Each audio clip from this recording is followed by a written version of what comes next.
Okay, because we're talking about writing the scene also.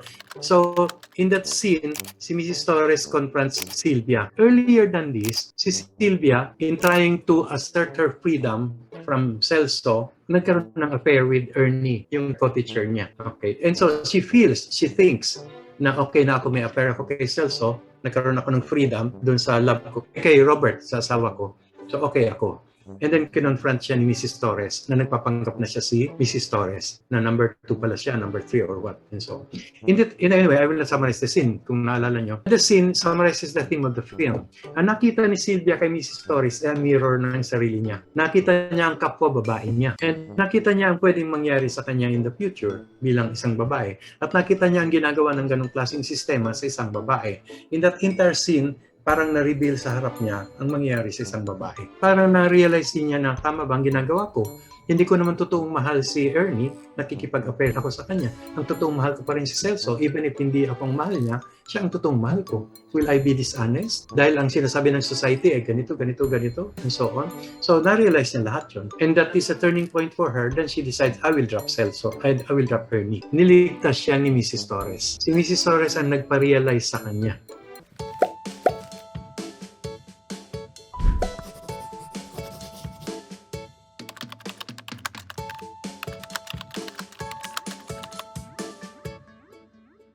Nakita niya na parang salamin.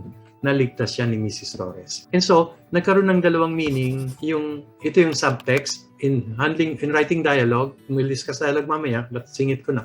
In writing dialogue, we have what we call subtext. Yung sinasabi at yung meaning. Ang mahalaga sa dialogue yung meaning, hindi yung sinasabi. Pag sinabi kong kumusta ka, pwedeng ang ibig kong sabihin ay ang pangit mo, or ang sama mo, or congratulations, or mahalin mo naman ako, or lumabas tayo, or iligtas mo ako, or whatever. But I can only say, kumusta ka? It's a subtext, the meaning that's important in dialogues. If a guy says, I love you, it can mean many things. It may not really mean I love you, but it may mean totally I love you, etc., etc., etc. In the film, there's the use of the word putang ina. The first time that Mrs. Torres says, pag nakita mo si Ernie, pagsasabi sa kanya, putang ina niya, ang ibig sabihin nun, putang ina ni Ernie, kinukulong niya ako. Ginagawa niya akong babae na walang identity, wala akong pangalan, nakakulong pa rin ako sa kanya, hindi ako makawala, putang ina niya. It's bondage, B-O-N-D, bondage. The next moment, when Sylvia says, hello, si Ernie ba to? Putang ina mo, iba na ang meaning niya, it's freedom. Putang ina mo, hindi mo na ako makakontrol, nakawala ako sa'yo, and so on. So, opposite meanings. Yung isa, bondage, pagkakakulong, and itong isa, freedom, paglaya. But the same, putang ina. So, it's the theme of the film. Pagkulong at paglaya ng mga babae, helping each other. Kwento ng kung paano nakalaya yung 4 na babae and paano sila makakalaya. So, partly, even if nagawa na sa ibang mga kwento noong unang panahon, makakalaya in a way si Joey pag alis niya muna sa mundong ito at pupunta sa ibang lugar. At sila naman nagbabiyaya at hinahatid at nagkakantaan lang na nakaband silang 4. Parang sa akin, tama ng ending yun. Hindi ko siya kailangan i-end na mayroong ined na kwento. Kasi you have to realize, may dalawang klase ng pagkukwento. Ang nakasanayan natin, yung conventional na paraan ng pagkukwento na 90% ng pinapanood natin at pinapalabas dito. Dito yung tawag dito yung cause and effect. Yung may kwento tayong sinusundan. Ninakawan siya, kinidnap siya, maghiganti siya para makapaghinti ginawa, kaya lang naapi pati anak niya, nagsisi siya, kaya in the end, natanggap niya yung nangyari.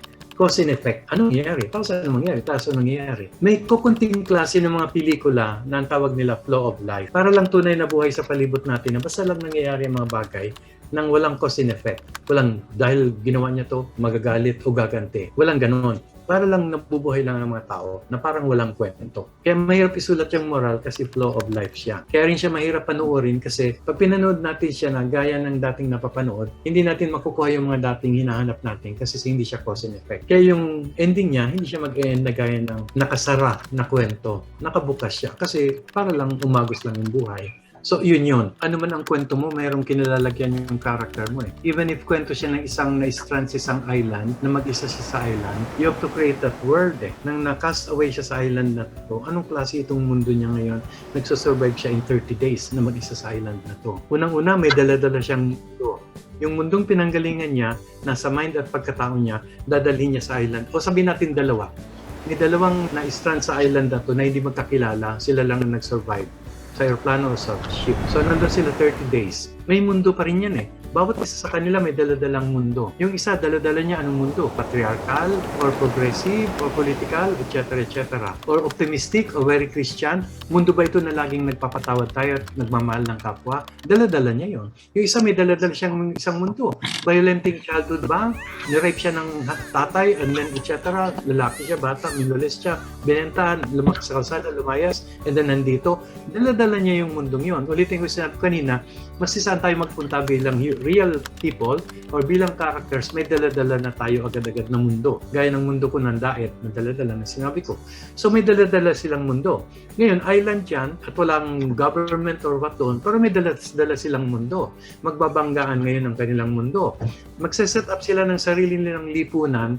Kasi maski saan tayo tumira, pag may ibang tao, may lipunan. Ano ibig sabihin na may lipunan? Sinong makapangyarihan dito? Sinong kukuha ng pagkain? Sinong tutulog sa mas magandang lugar na higaan? Pag umulan, sinong ganito? Eventually, they will have to learn to deal with each other. Magiging lipunan yun.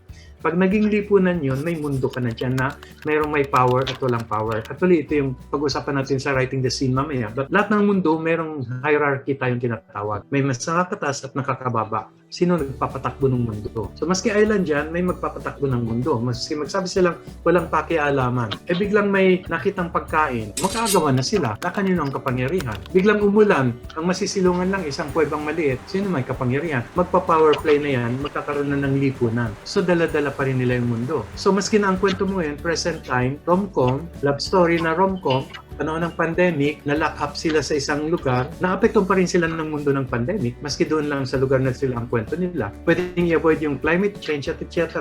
Pero doon sa loob ng lugar na yun, meron pa rin mundo. So parang hindi po pwedeng i-avoid yung mundo. Pwedeng hindi totally political. You don't have to be political, gobyerno, and etc. Environment, hindi, etc. May ibang mundo kang pag-usapan doon. Ano yung mundong yun? Mundo ng pag-ibig, mundo ng sino may kapangyarihan sa pamilya, and so on. So lahat ng kwento, to wrap up that point, lahat ng kwento ay tungkol sa gusto nating maging buo na tao. Kung paano maging isang tao. Whether Kristiyano, Muslim, or black, or aktivista, lahat yan kung paano magiging tao. Ang daming pwersa sa labas na nagtatanggal sa atin o humaharang para maging buong tao. May nang-aapi, may nang-oppress, may batas, may climate change, may pandemic. Lahat yan tinatanggalan tayo ng pagiging buong tao, nababawasan o nalalabanan.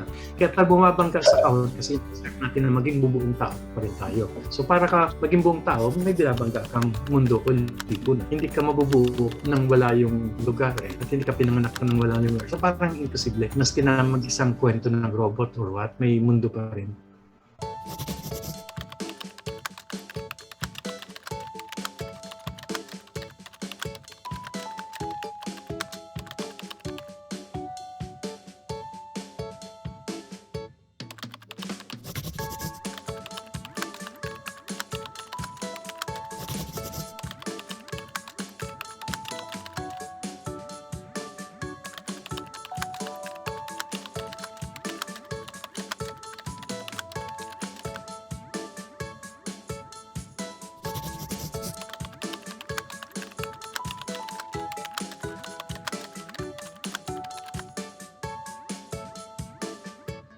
So, when it was shown commercially, less than 2 hours na lang siya, commercially. But it was first shown sa Manila International Film Festival, meaning walang censorship, festival, international, marami international film. Napalabas siya in its entirety ng once sa premiere. After that, nang nag-commercial run, tanggal-tanggal na. What Marilu did na later on, the director was, nung wala na yung censorship, nag-put together siya ng 2-hour version na binalik niya yung ibang na-censor.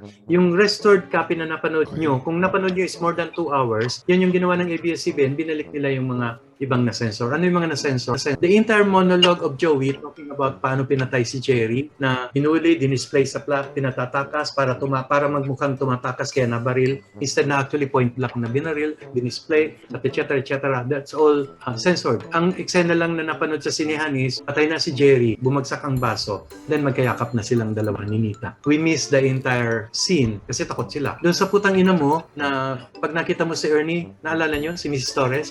Pag nakita mo si Ernie, pag sabi putang ina mo, and then the next day putang ina, tanggal yung dalawang putang ina. Pag nakita mo si Ernie, and so on and so forth. The sex ng guys, syempre, bawal pa, cut, etc. Ang dami-dami nilang tinanggal. The mga lines na political na sinabing, nag-aaral ka sa UP, tapos namundok ka. di wala kang napaggamitan sa pinag-aralan mo, sayang naman. Then sinita sa sking ako, etc. dahil sa pag-aralan or something, tanggal din. Anyway, so it was heavily censored that time because it was produced, shown during martial law, 1982.